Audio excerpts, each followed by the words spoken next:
Pessoal, o capítulo de hoje, apesar de curto, ele é bastante significativo. O autor, Celso Abrão, de forma como sempre brilhante, usa a ficção para representar situações que nós vivemos na realidade. Assistam e confiram. Vamos ao episódio de hoje. Capítulo 15. A decisão de Thomas. A proposta, a discussão com o mestre, a partida. Thomas acordou cedo naquele domingo e foi à missa na companhia de Heloise e suas irmãs, mas não aceitou o convite para almoçar. Disse que tinha que adiantar alguns trabalhos e foi às margens do rio Wesley, lá permanecendo durante horas em completa solidão. À tarde, retornou à catedral, onde ficou quieto, pensativo, esquivo dos poucos obreiros que completavam algum serviço que não poderia esperar até o próximo dia. Na manhã de segunda-feira, após a habitual reunião fechada da Corporação dos Pedreiros Livres, Thomas entregou-se totalmente ao trabalho. Pouco falou, nem sequer discutiu com Gustav durante todo o dia. Ao final dos serviços, pediu permissão a Elion para faltar aos trabalhos do dia seguinte, pois tinha alguns assuntos a resolver. Perfeitamente, Thomas, respondeu-lhe Elion. Sua ausência já está justificada. Amanhã a comunicarei aos demais irmãos. Não sei o que o preocupa, mas se puder ser-lhe útil... Muito obrigado, mestre e amigo. Não é nada sério, não se preocupe. Ao voltar para casa, Elion foi surpreendido novamente por aquela sensação de aperto no peito que, apesar de toda sua racionalidade, interpretava como um mau presságio. A lua crescente ainda brilhava no céu quando Thomas, trotando um cavalo emprestado, partiu em direção às terras de George Luke. 2 horas depois, o sol crescendo na linha do horizonte, Thomas fez sua primeira parada à beira de um riacho de águas límpidas e cristalinas. Enquanto o bonito alazão pastava a verde relva umedecida pelo frescor dos ares da manhã, o desengonçado inglês, com a intenção de literalmente esfriar a cabeça, mergulhou-a naquela água gelada, e assim ficou o máximo que conseguiu. Quando, com toda a força de um brusco movimento, jogou seu corpo para trás, para poder respirar novamente, foi surpreendido pelo meigo e tímido sorriso de Beatriz, que o fez desequilibrar-se e cair sentado. Visivelmente assustado, o desajeitado pedreiro, gaguejando, pediu-lhe desculpas por usar o riacho. Beatriz, surpresa com a inesperada e engraçada reação de Thomas, abriu um amplo sorriso sem deixar por um instante de fixar seus lindos olhos azuis nos arregalados olhos daquele trapalhão. Quando Thomas levantou-se e tentou aproximar-se dela, a linda menina saiu correndo por entre as árvores. Mais 2 horas de cavalgada e muitas informações tomadas dos inúmeros camponeses que encontrava pelo caminho, Thomas, de cima de uma colina, finalmente avistou aquele grande castelo que ajudava a realçar a beleza de um extenso vale de terras férteis, repletas de videiras. Em questão de poucos minutos, foram ao seu encontro 2 cavaleiros que o levaram à presença de George Luke. O respeitável senhor proprietário daquele imenso feudo recebeu o visitante com sua conhecida lisura no trato com as pessoas. Muito obrigado por atender meu pedido, mestre Thomas, falou cordialmente o nobre ao tenso e ansioso pedreiro. Descanse um pouco, é uma longa cavalgada até aqui. Quer se refrescar? Degustar um pouco de nosso vinho? Por favor, acompanhe-me.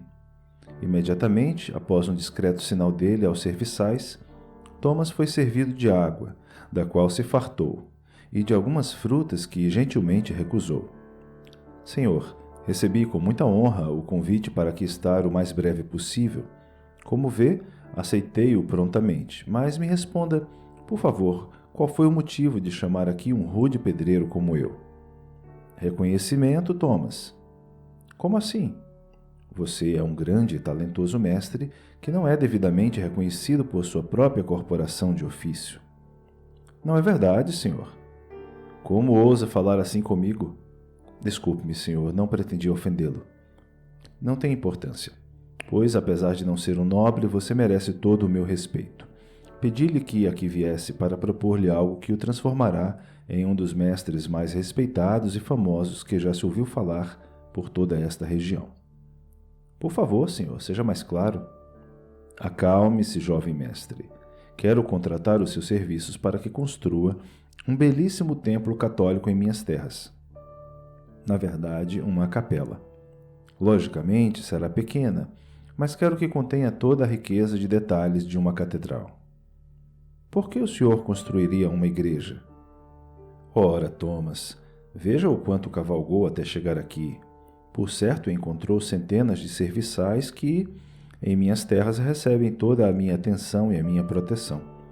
Por que também não oferecer a eles um local adequado para orarem e serem contemplados pelos ensinamentos da Santa Madre Igreja? Muito louvável essa sua iniciativa. O senhor já sabe quem conduzirá os trabalhos religiosos de sua igreja?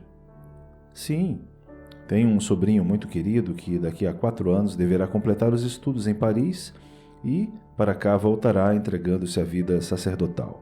É o tempo exato que você tem para erigir nossa pequena catedral. Por que me escolheu para tão honrosa tarefa, senhor?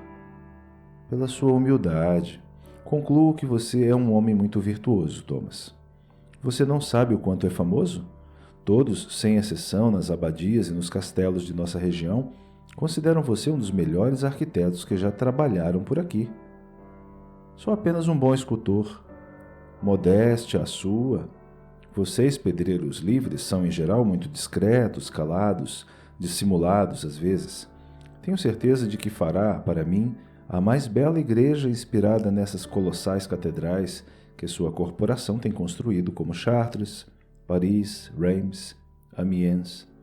Tenho certeza de que, com a proposta que tenho a lhe oferecer, vou dirimir qualquer dúvida que porventura ainda tenha para trabalhar em minhas terras. Preste atenção, mestre Thomas. Ofereço-lhe o triplo do que ganha em sua corporação, e aos seus obreiros, o dobro de seus salários, desde que, claro, cumpram exatamente o que por nós for acordado, principalmente o tempo de execução das obras. É uma proposta tentadora, senhor? É uma proposta irrecusável, meu jovem mestre arquiteto. E mais, assim que se mudar com sua equipe para cá, ofereço-lhe uma boa casa para se alojar com toda a sua família. Você tem mulher e filhos? Não, senhor. É solteiro. Em nosso contrato fica acertado que lhe permitirei desposar livremente qualquer jovem deste feudo que for de seu agrado.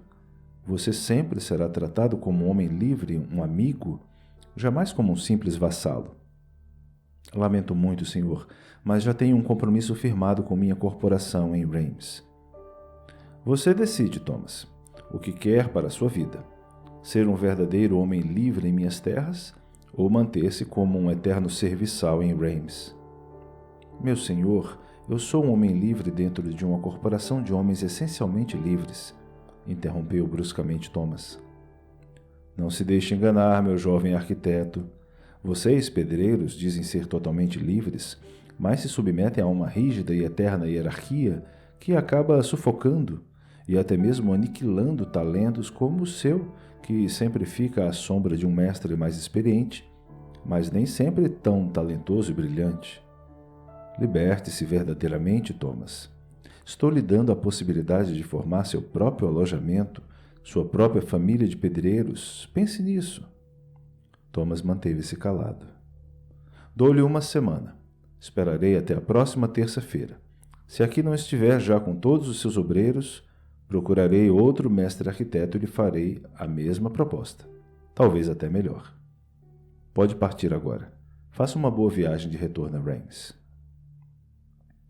Não é difícil imaginar como ficaram os pensamentos de Thomas naqueles dias. As palavras daquele nobre, como flechas envenenadas de vaidade, de soberba e de ganância, atingiram em cheio o peito de Thomas, embaralhando seu raciocínio, dificultando-o em ordenar suas prioridades e seus compromissos. E o pior, isso ocorreu em uma semana de lua crescente. Inacreditável e preocupante foi a facilidade com que Thomas conseguiu arregimentar cerca de 30 obreiros, entre companheiros e aprendizes, no alojamento de Hélio e em outros barracões em Reims, além de alguns carpinteiros e ferreiros. Todos embevecidos pela perspectiva de ganhos muito maiores, em um tempo muito menor, e também pela oportunidade de trabalhar, a partir daquele momento, sob o comando de um jovem e competente mestre arquiteto, que soube negociar, como nenhum outro, uma remuneração muito maior comparada com a que recebiam em Reims. Tudo isso aumentou ainda mais a fama de Thomas, levando sua crescente vaidade a enturvar definitivamente seus olhos e sua mente. Thomas convenceu com muita facilidade seus novos obreiros, mas sabia que seus argumentos com Helion necessitariam ser mais consistentes, cuidadosamente expostos e defendidos. Preferiu esperar a véspera de sua partida para falar com Helion. Durante a reunião de segunda-feira, pela manhã, permaneceu calado, não se dignificando em colocar o assunto para discussão entre todos no alojamento. Ao final da tarde, procurou o arquiteto e disse-lhe, segundo suas palavras, que era uma proposta irrecusável, pois, em 4 anos, a obra estaria pronta e então desposaria Louise. Afirmou que àquela altura dos acontecimentos já seria portador de uma pequena fortuna, o que garantiria conforto e segurança para todos. Heloíse teria que esperar ainda 4 anos para constituir uma família? Com um semblante sério, perguntou Helion. 4 anos passam rapidamente e, por enquanto, você há de convir que não tenho condições de levá-la, argumentou Thomas. Nem eu permitiria isso. Desejo felicidade e principalmente segurança para minhas filhas. Com toda firmeza respondeu o responsável chefe de família. Em 4 anos aqui estarei de volta rico e poderoso. Não há como tornar-se rico e poderoso em nossa profissão, nem trabalhando a vida inteira, e você pretende tudo isso em apenas 4 anos. O que esse senhor feudal lhe propôs, Thomas? Diga-me, seja sincero. Somos tão amigos. Infelizmente não posso revelar nem a você, Helion, os detalhes do contrato. Posso apenas lhe afirmar que todos os princípios de nossa corporação serão fielmente cumpridos. Que incoerência e cinismo de sua parte ao falar isso. Você se esqueceu de que prestou um juramento de filiação ao nosso alojamento? Lógico que sim, como sei, e todo pedreiro livre sabe que temos o direito de um dia partir e nos filiarmos a outros alojamentos. A diferença é que você está criando um novo alojamento e, a meu ver, de forma irregular, perante os nossos costumes. Entenda, Helion, a oportunidade gera necessidade, é só isso. Não estou fazendo nada de errado, sou um mestre arquiteto. Thomas, não basta criar um alojamento. É preciso que ele seja reconhecido por toda a nossa guilda. A Corporação dos Pedreiros vem lutando há muitos anos pela conquista de direitos para que possamos ser realmente livres, trabalhadores. Para que isso se concretize, é necessário que cumpramos os nossos deveres, dando bons exemplos, principalmente de união. O muito que temos hoje é pouco em comparação ao que poderemos ter no futuro, se nos mantivermos juntos e coesos. Não pense só em você, Thomas. Pense no futuro dos filhos dos nossos filhos. Não quebre a nossa cadeia de união. Andando em círculos, cabisbaixo, Helion não acreditava no que estava ouvindo. Depois de alguns momentos de reflexão, parou diante de Thomas e, de forma incisiva, tentou convencê-lo a desistir do erro que estava prestes a cometer. Meu irmão, meu amigo e talvez futuro filho, ouça-me, por favor. Se o seu novo alojamento for considerado espúrio, você e seus obreiros jamais serão considerados pedreiros livres, pois estarão presos aos vícios do mau exercício de nossa tão honrosa profissão e estarão sob o jugo mesquinho e cruel de todos aqueles que, de diversas maneiras, tentam nos explorar e nos sacrificar, escravizando nossos ideais e, sobretudo, o nosso espírito. Próximo de Thomas, com a cabeça levantada para olhar diretamente nos olhos do inconsequente escultor, Helion continuou a falar. Thomas, você é um mestre arquiteto, mas às vezes tenho a impressão de que não absorveu todos os ensinamentos que lhe foram dados em seu barracão em Newcastle, e todos nós sabemos que lá existem grandes e experientes mestres. Interrompendo Helion, Thomas se afastou e começou a se despedir. Desculpe-me, Helion, mas tenho que ir. Partiremos amanhã antes de o sol nascer. Preciso ir e aproveitar a luz dessa imensa lua cheia para arrumar as minhas coisas. Acalme-se, Thomas. Ainda tenho algumas coisas a lhe dizer, falou Helion. Por favor, Helion, despeça-se de Heloíse por mim. Ferido pelas palavras que Thomas acabara de proferir, Elion, tomado de indignação, perguntou ao ingrato escultor: Thomas, nem isso você vai fazer? Você está jogando tudo para o alto, desprezando tudo o que lhe ofertei. Ser mestre de meu alojamento, o casamento com minha filha, fazer parte de uma tradicional família de pedreiros livres. Naquele momento, a lua se mostrou totalmente no horizonte. Imediatamente, a voz de Thomas transformou-se e, de forma agressiva, rebateu: Também faço parte de uma verdadeira e tradicional família de pedreiros, e muito me orgulho disso. Tenho certeza disso, Thomas. Mas aqui, tão longe de casa, entre os francos e os normandos, você é um homem solitário. Eu abri as portas de minha casa para você. Adeus, Elion. Sou-lhe eternamente grato. É melhor colocarmos um basta em tudo isso. Desculpe-me por sua filha, mas sinta-se livre para procurar outro noivo para ela. Respeitosamente rompo o compromisso por mim assumido. Só lhe peço uma coisa, que explique tudo a ela. Nem isso você vai fazer? Novamente perguntou o decepcionado Elion. Não tenho tempo, desculpe-me. Com um fino tremor e suor nas mãos, Thomas estendeu seu braço em direção a Elion, que, comprovando os anos de exercício de tolerância a que um verdadeiro mestre arquiteto é submetido, também lhe estendeu o braço, mas apenas apertaram as mãos. O tradicional abraço dos pedreiros não foi realizado e a iniciativa para que o fraternal gesto não ocorresse, com certeza partiu de ambos. Ao virar-se na direção do barracão, Thomas incidentalmente deixou cair o embornal que continha suas ferramentas de mestre arquiteto. Em um gesto cortês, Elion se abaixou para pegá-lo quando se deparou com um nível, um esquadro, um prumo e um compasso bem desgastados. Disse então para Thomas: Pela aparência desgastada e envelhecida de suas ferramentas, você deve ter trabalhado muito como mestre em Newcastle. Jamais tenha dúvidas a esse respeito, respondeu Thomas, retirando bruscamente o embornal das mãos de Elion.